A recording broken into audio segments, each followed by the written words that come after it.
So you built a phenomenal AI product, but users can't see how you're any better than ChatGPT, or worse, the hundreds of competitors out there. That's not a product problem. It's a positioning problem. Most AI startups fail today not because they're bad, but they just sound like everyone else. Hi, I'm Divij, the co-founder at Bricks, a B2B design and marketing agency. And in this video, I'll break down how to instantly differentiate your AI product, create a positioning strategy that makes competitors irrelevant and makes you dominate your market. So let's dive in. The first thing you have to ask yourself is how many times have my users heard of the same promise before? And that is the level of your market sophistication. In simple words, market sophistication means how many times have they heard the same promise before? Let's take this chart as an example. Let's say fitness, right? Level 1 is the birth of the market. They haven't heard that promise before. So in this case, lose weight. That's a simple claim. You can just make it and you will get the sales. Level 2 is when you get some more people interested and a lot of people are making that same promise. Then you make that promise bigger. Lose weight in 30 days is a good example. Level 3 is when more competitors pop in. Then you introduce a unique mechanism to your promise. In the case of weight loss, keto. Level 4 is extending that mechanism and making that upgraded version, advanced keto or something, right? Level 5 is when you play on brand and emotion when there's so many competitors. These are where the Nikes, the Yeezys of the Adidas of the world fall in, where they're selling shoes but there's an emotion attached to each brand. I'll take the example of copy.ai and you also relate with how your market is evolving with more competitors popping in. Because the users are hearing the same promise again and again and they're not differentiating your brand from the others because you're just pushing the same promise. Copy.ai did this very well when they started before ChatGPT launched. Their positioning was say goodbye to the blank page for good. It was you go from blank page to something with AI, right? Then ChatGPT came. There was a lot of products that came after the GPT API was public, and a lot of people are more promising the same outcome like this. So Copy.ai pivoted to the only AI platform purpose built for outcomes, dramatizing the promise where they are pitching that the AI platform generates the outcomes you want, not just an AI generated content. And finally, right now, they are a GTM AI platform because, again, other companies are also promising the outcomes positioning, right? So, as the market sophisticates, you have to pivot your messaging to the next level of market sophistication to be relevant every single time. Moving ahead, you instantly show how you're not ChatGPT. Your user's default state is using ChatGPT to get the outcomes that you are promising. If you're not, if you don't belong to this bucket, you may ignore this. But if you do, if your outcomes can somehow be accomplished by ChatGPT as well, you need to hear this. People will go back to their default state no matter what if the change isn't worth it. So ask yourself, why are you better than ChatGPT? Which is their current solution, right? Either you are better in the output or the quality, or you are more convenient, right? And a beautiful example is Right Sonic, how they do it. They're one of our clients as well. They showcase the flowchart of how their backend looks and what happens in the backend once you make a request. It's not just a GPT wrapper, they're actually doing a lot of stuff to make sure the outcome is optimized for what it should be rather than just relying on a GPT wrapper to get some sort of output for you. Okay, next point, extremely important. You understand your users that well that you know what their biggest pain point is, make it a villain and double down on killing it for them. And if you've been in your industry for a long time, you will probably know what that villain is, right? Your job is to position your product in a way that that biggest villain that's living in their life every single day, not letting them sleep, your product is positioned in a way that it destroys that villain. Beautiful example again is Perplexity. When one they launched, remember they it was viewed as another ChatGPT type tool, but it's important to see how this company differentiates themselves when the market has a leader already. Let's see what is the villain that they identified. ChatGPT used to hallucinate information and it did not cite resources. it used to give misinformation in this way, and users could not trust it, right? This was something that a core ChatGPT user would know. They would know that these are the problems that I face while doing some activities with ChatGPT. They position themselves in a way that provides a source for every answer. You can do research well, that it is accurate, and if it cannot verify anything, they'll tell you that they can't verify this instead of making it up. That became their entire positioning. So think for yourself as well, like what is that one big villain that lives in your users' lives? Is it like they're not accomplishing certain outcomes that they want? They're losing a lot of time by doing something redundant. You probably know this already, but your messaging is not tailored to speak this to your users on the website or in all your positioning, right?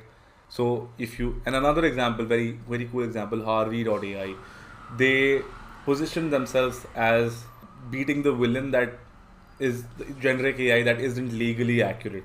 They wanted to create an AI chatbot that is legally accurate, because ChatGPT's legal advice isn't accurate and risky. So wherever there's precision and accuracy involved, they use that same fear into a separate niche like law. And they made Harvey is built specifically for lawyers trained on legal cases, not general knowledge. This is a beautiful example because you can learn a lot from it, that you can create a market of one for yourself after identifying a pain point of your users. Next point, you sell a $10,000 outcome, not a $30 per month product. You were probably in a hurry to ship that new feature, launch that product so that you're coming to market fast. But if you just step back once and ask yourself, like, is my product accomplishing a $10,000 outcome for them or no? You will probably find some gaps and make the changes necessary, because users don't care about your product. They care about the outcome it accomplishes for them. So keep asking yourself, so what? It's called the so what test. Whenever you make a promise with your product, you ask yourself, so what? So let's say we help you create AI generated content. So I'll say, so what? So you can run better marketing campaigns. So what? So you get a better ROI, etc. So that's how I'm coming to my end what of what is the $10,000 per month outcome that makes my product a no-brainer, right? So ask yourself this so what test again and again. A good idea is like just you take your hero section, the headline you have, and with your team you just ask yourself like, okay, this is the headline we have. Let's ask ourselves, so what for this reading this headline, and we do this until that answer becomes a $10,000 answer that solves a $10,000 problem for my user, right? And you use that messaging on your hero section. Beautiful example, right? Sonic again, one of our clients. Turn weeks of SEO content into minutes with the most advanced SEO AI agent. This is a beautiful positioning in my opinion, because this is a problem. SEO takes time, SEO takes grunt work, SEO is tedious, SEO requires hiring an agency. So you need to identify that pain point so well that you just capture it in one single line and it instantly clicks with your audience. Next, and a very undervalued point, is having a distinct design taste. A lot of founders try to launch their products so fast that they forget about making their visual design stand out. And you need to understand that good visual design creates a distinct memory about your brand, and your website is probably the first touch point they have.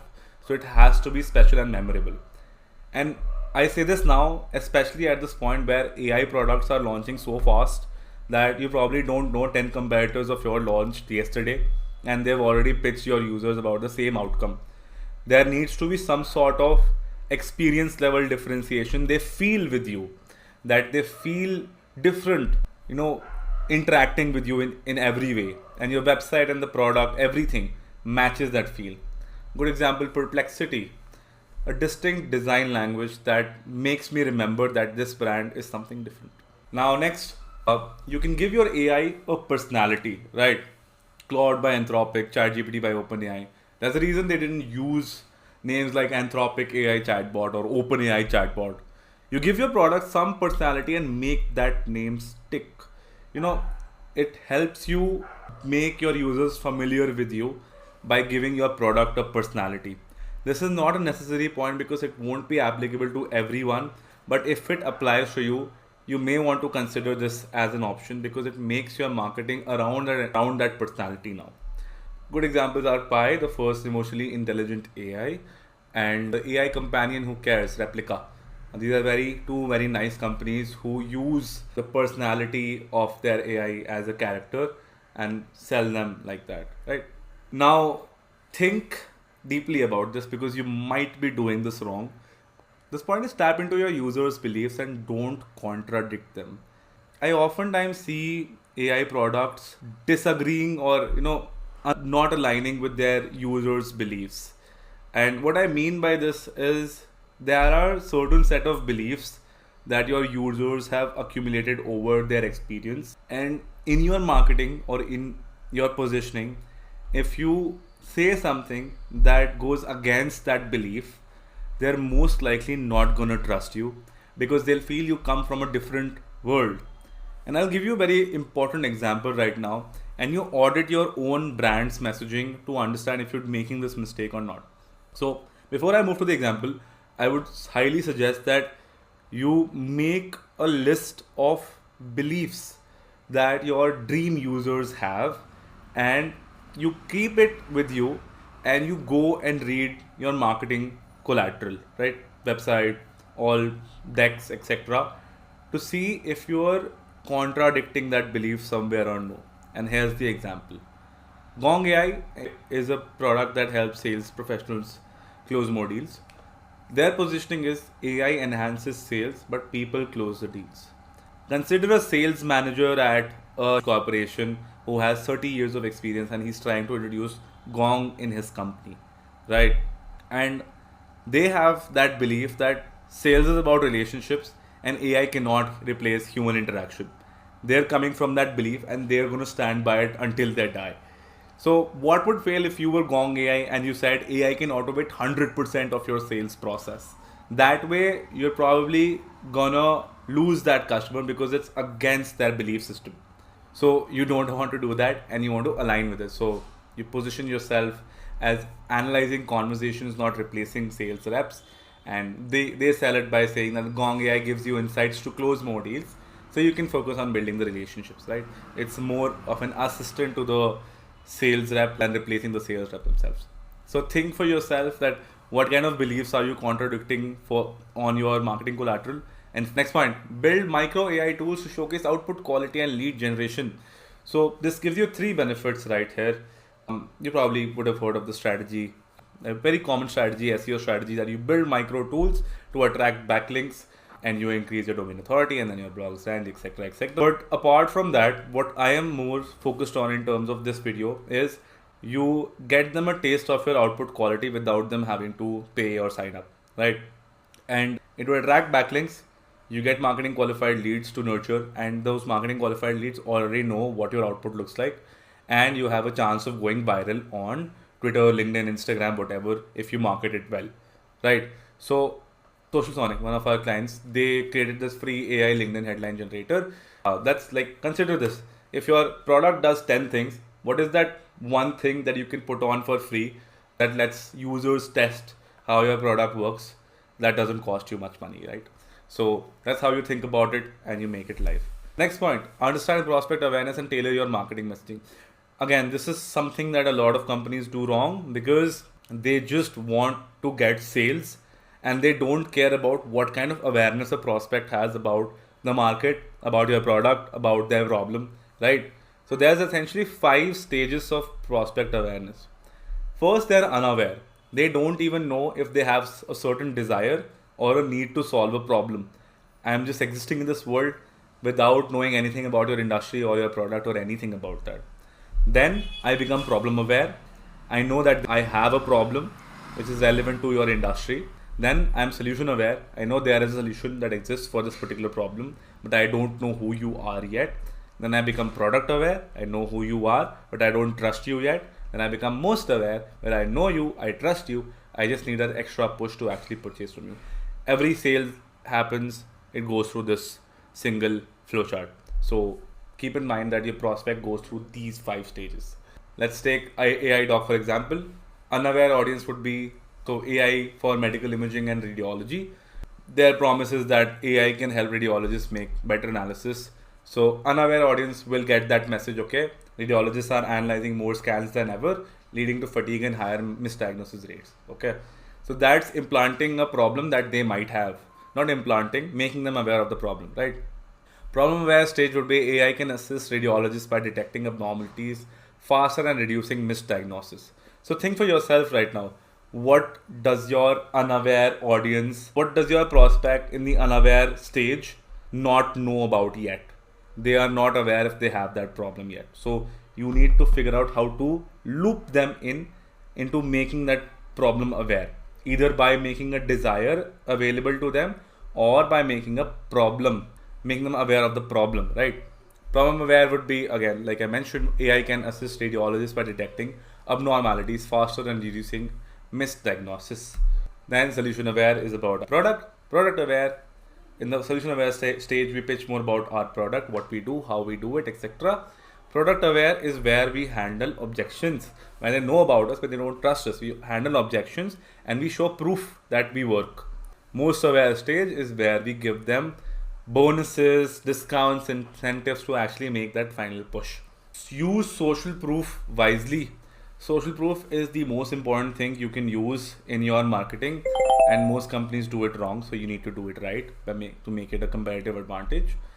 If you forget about all the points I said before this and only focus on social proof, you still be the top in your market, because you'll have undeniable proof that you work and your promise, the outcome you promise, actually people achieve it. So here's how I look at it: P0, P1, P2. P0 is the hardest to fake, P1 is somewhat difficult to fake, and P2 is easiest to fake, right? P0 would have video testimonials because it's difficult to acquire it from customers, getting them on calls, etc.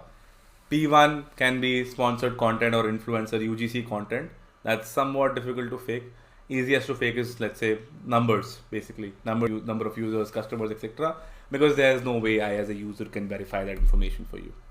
Next point, get users as close to the product as possible, right? Every SaaS company, every AI company, you'll see they have product images, they have interactive demos, videos, etc. on their website. Why? Because once they've made that big bold claim that this is the outcome I want to accomplish for you, they want to show what is it we are going to do to help you reach that claim, right? It's basically the how, the interactive demo, the product video, the images, they help you visualize how it's going to happen. So it's important for you to show them, get them close to the product experience right from their first touch point with you.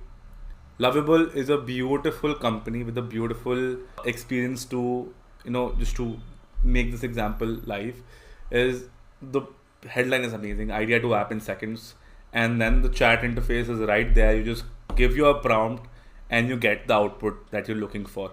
Ask Lovable to create a portfolio website for whatever, or you can just give suggestions of what they can create, and once they click enter, you will go into the login sign up flow. So this was about it. Positioning your AI product right now is the difference between fighting for attention and owning your market.